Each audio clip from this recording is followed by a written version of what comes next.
आषाढी एकादशीच्या निमित्त पंढरपूरच्या विठ्ठल रुक्माई मंदिरात मुख्यमंत्री एकनाथ शिंदे यांच्या हस्ते विठ्ठलाची शासकीय पूजा संपन्न झाली। यंदा नाशिक जिल्ह्यातील सटाणा तालुक्यातील शेतकरी बाळूशंकर अहिरे आणि आशाबाई शंकर अहिरे यांना मानाचे वारकरी म्हणून शासकीय पूजेला बसण्याचा मान मिळाला। त्यांच्यासोबत पूजा करणं हे आपलं सौभाग्य असल्याचं मत मुख्यमंत्री एकनाथ शिंदे यांनी या पूजेनंतर व्यक्त केलं।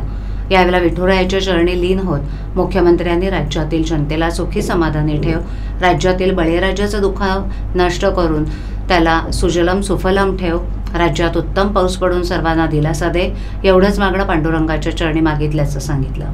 तसंच गेली 3 वर्ष ज्या प्रामाणिकपणे जनतेसाठी काम करण्याची संधी मिळाली त्यात जोमानं अधिक काम करण्याचं बळ मिळावं अशी इच्छा त्यांनी व्यक्त केली। यावेळेला मुख्यमंत्री शिंदे यांचे वडील संभाजी शिंदे, पत्नी लता शिंदे, मुलगा खासदार डॉक्टर श्रीकांत शिंदे, सून वृषाली शिंदे, नातू रुद्रांश आणि मंत्री गिरीश महाजन, तानाजी सावंत, चंद्रकांत पाटील आणि दीपक केसरकर तसंच शिंदे कुटुंबातील सर्व सदस्य आवर्जून उपस्थित होते।